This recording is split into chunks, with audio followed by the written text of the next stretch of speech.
Hello guys, welcome to SPPS School. Today we see chapter 2 ग्रामीण तथा नगरीय समाज में सामाजिक परिवर्तन तथा सामाजिक व्यवस्था। अब 11th क्लास समाजशास्त्र। Watch the video from start to end. If you like the video then please like and share. आइए हम चैप्टर 2 ग्रामीण तथा नगरीय समाज में सामाजिक परिवर्तन तथा सामाजिक व्यवस्था के क्वेश्चन आंसर देखेंगे। ठीक है,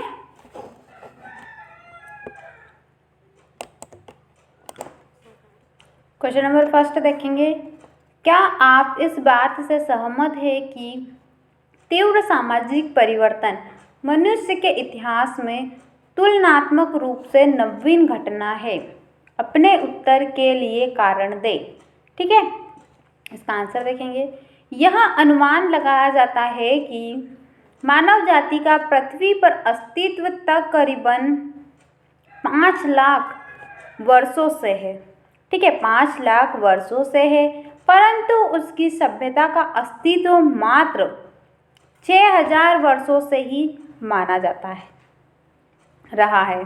ठीक है, इन सभ्य माने जाने वाले वर्षों में पिछले मात्र 400 वर्षों से ही हमने लगातार एवं तीव्र परिवर्तन देखे हैं। ठीक है, मात्र 400 वर्षों से ही हमने लगातार एवं तीव्र परिवर्तन देखे हैं।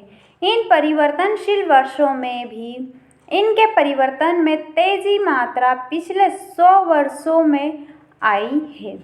जिस गति से परिवर्तन होता है वह चूंकि लगातार बढ़ता रहता है। ठीक है, जिस गति में परिवर्तन होता है वह लगातार बढ़ता रहता है। शायद यह सही है कि पिछले 100 वर्षों में सबसे अधिक परिवर्तन प्रथम 50 वर्षों की तुलना में अंतिम 50 वर्षों में हुए हैं। ठीक है, आखिरी 50 वर्षों के अंतर्गत पहले 30 वर्षों की तुलना में विश्व में परिवर्तन अंतिम 30 वर्षों में अधिक आया। ठीक है, नेक्स्ट क्वेश्चन देखेंगे। क्वेश्चन नंबर 2,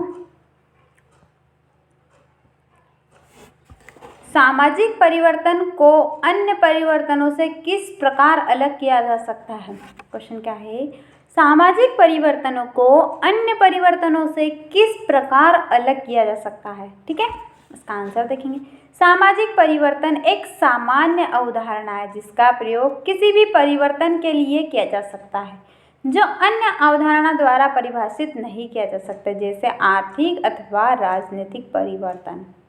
ठीक है, सामाजिक परिवर्तन का सरोकार उन परिवर्तनों से है जो महत्वपूर्ण है, अर्थात परिवर्तन जो किसी वस्तु अथवा परिस्थिति की मूलाधार संरचना को समयावधि में बदल दे। ठीक है, जो किसी वस्तु अथवा परिस्थिति को की मूलाधार संरचना को समयावधि में बदल दे। सामाजिक परिवर्तन कुछ अथवा सभी परिवर्तनों को सम्मिलित नहीं करते, मात्र बड़े परिवर्तन जो वस्तुओं को बुनियादी तौर पर बदल देते हैं। ठीक है, मात्र बड़े परिवर्तन हैं जो वस्तुओं को बुनियादी तौर पर बदल देते हैं।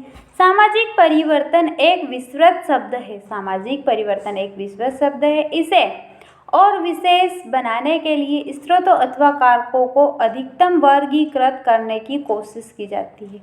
प्राकृतिक आधार पर अथवा समाज पर इसके प्रभाव अथवा इसकी गति के आधार पर इसका वर्गीकरण किया जाता है।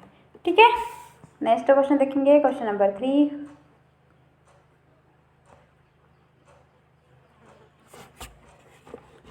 संरचनात्मक परिवर्तन से आप क्या समझते हैं?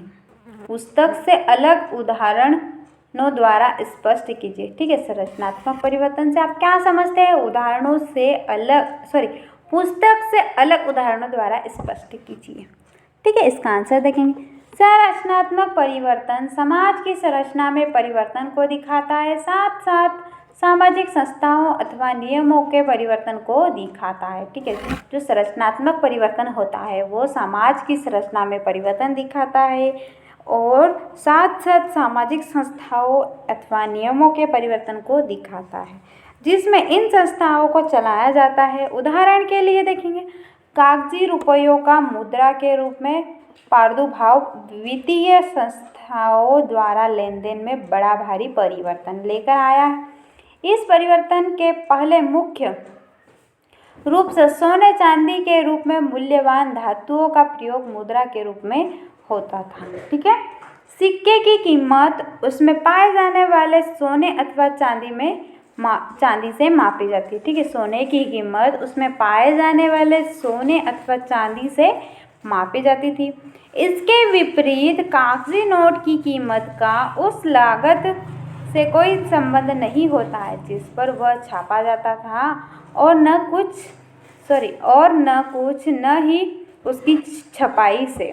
ठीक है, कागजी मुद्रा के पीछे यह विचार था कि सामान अथवा सुविधाओं के लेन देन में जिस चीज़ का प्रयोग हो, कागजी मुद्रा के पीछे यह विचार था कि सामान अथवा सुविधा के लेन देन में जिस चीज़ का प्रयोग हो उसको कीमती होना जरूरी नहीं, जब तक यह मूल्य को ठीक से दिखाता है, अर्थात जब तक यह विश्वास को जगाए रखता है, तब करीबन कोई भी चीज़ पैसे के रूप में काम कर सकती है।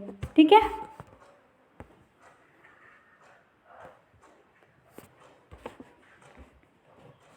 मूल्य तथा मान्यताओं में परिवर्तन भी सामाजिक परिवर्तन ला सकते हैं। मूल्य तथा मान्यताओं में परिवर्तन भी सामाजिक परिवर्तन ला सकते हैं। ठीक है, उदाहरण के तौर पर बच्चे तथा बचपन से संबंधित विचारों तथा मान्यताओं में परिवर्तन।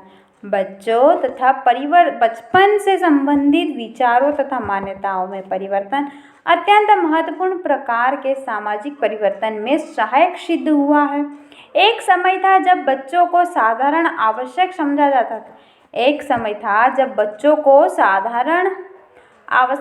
जाता था। बचपन से संबंधित कोई विशिष्ट संकल्पना नहीं थी जो इससे जुड़ी हो कि बच्चे के लिए क्या सही था अथवा क्या गलत था।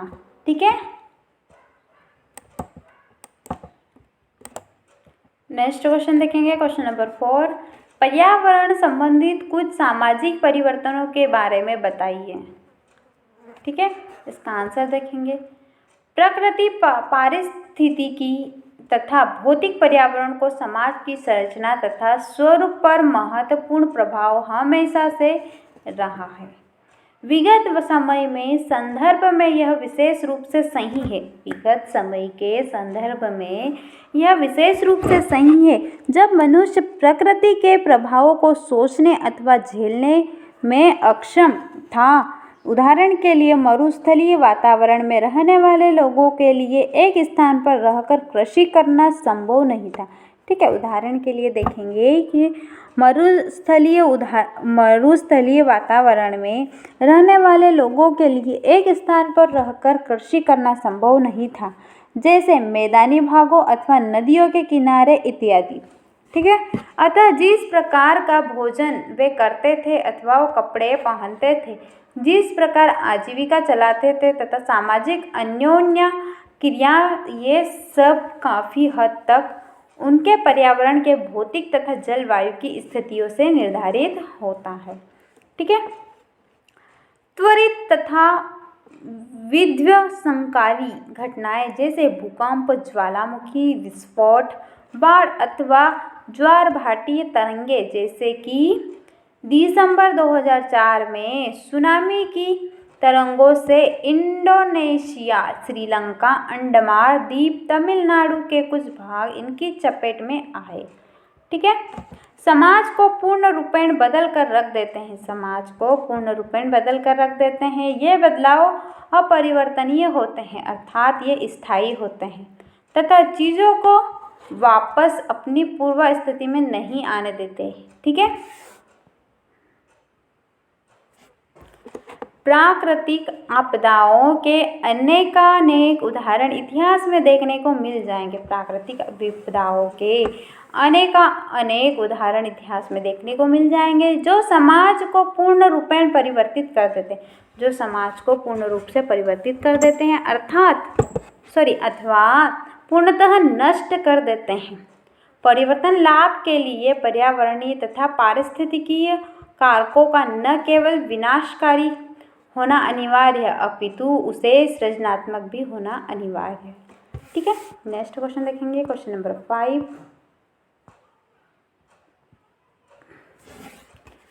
वे कौन से परिवर्तन हैं जो तकनीक अथवा तथा अर्थव्यवस्था द्वारा लाए गए हैं?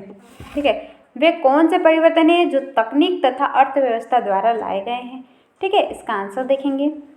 विशेषकर आधुनिक काल में तकनीक तथा आर्थिक परिवर्तन के सहयोग से समाज में तीव्र परिवर्तन आया है। ठीक है, आधुनिक काल में तकनीक तथा आर्थिक परिवर्तन के सहयोग से समाज में तीव्र परिवर्तन आया है।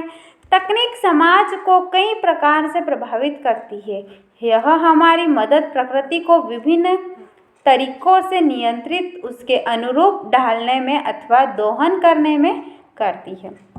बाजार जैसी शक्तिशाली संस्था से जुड़कर तकनीकी परिवर्तन अपने सामाजिक प्रभाव की तरह ही प्राकृतिक कारकों जैसे सुनामी तथा तेल की खोज की तरह प्रभावी हो सकते हैं। ठीक है, वाष्प शक्ति की खोज में उदीयमान विभिन्न प्रकार के बड़े उद्योग को शक्ति की उस ताकत को जो न केवल पशुओं तथा मनुष्यों के मुकाबले कई गुना अधिक थी, बल्कि बिना रुकावट के लगातार चलने वाली भी थी, से परिचित कराया। यातायात के साधनों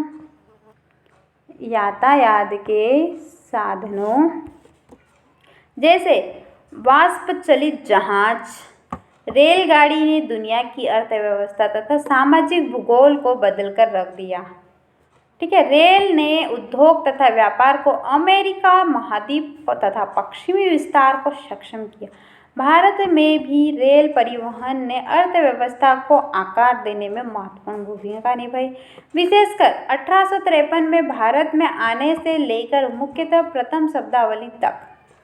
ठीक है, वाष्प चलित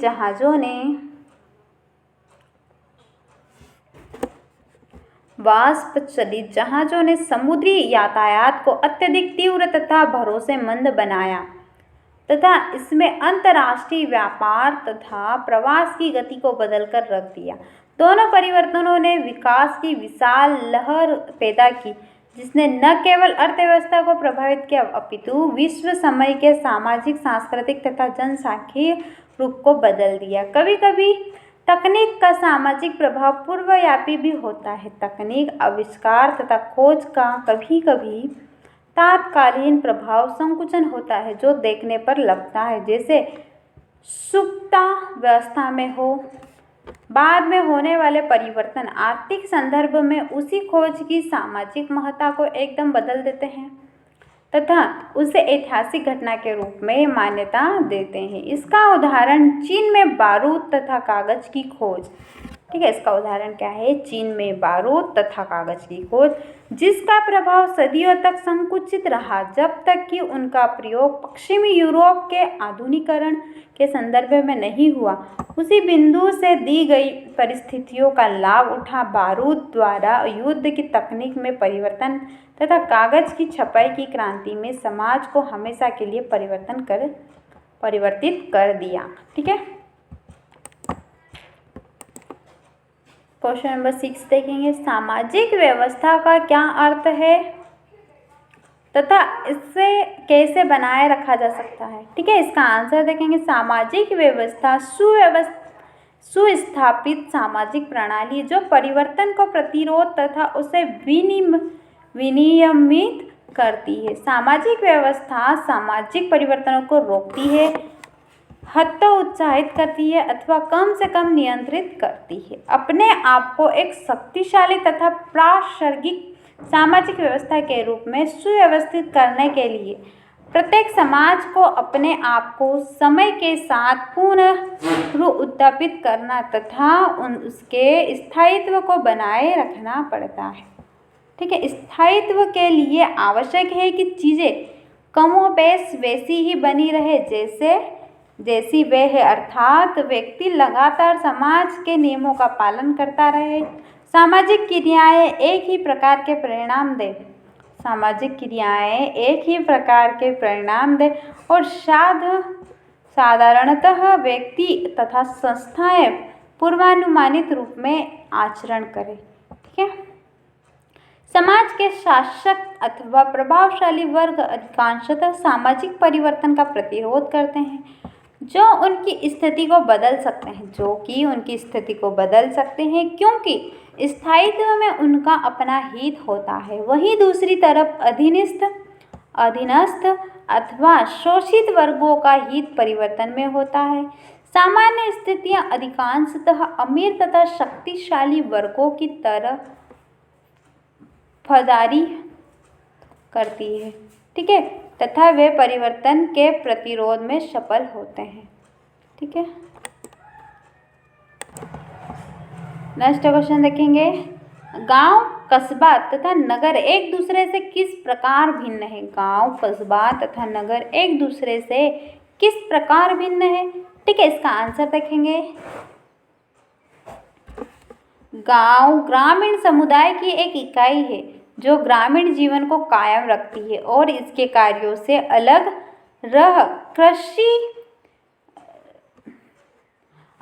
रहा है। ठीक है, यह कृषि आधारित सरल समुदाय है। गांव का उद्भव सामाजिक संरचना में आए महत्वपूर्ण परिवर्तनों से हुआ, जहां खानाबदोशी जीवन पद्धति, शिकार, भोजन संकलन तथा अस्थायी कृषि पर आधारित थी। यह संक्रमण स्थायी जीवन में हुआ। ठीक है, नेक्स्ट देखें। सामाजिक परिवर्तन धीमी गति से अनवरत घटित होता है। नगरों में उच्च जनसंख्या, अति जनसंख्या घनत्व और विजातीयता पाई जाती है जो मुख्य रूप से गैर कृषि धंधों से जुड़े रहते हैं। ठीक है, उनके जीवन जटिल और बहुउद्देशीय होते हैं। ये सामान्यतः व्यापारिक केंद्र है। ठीक है, नगरों में सामाजिक परिवर्तन तीव्र गति से होता है। ठीक है।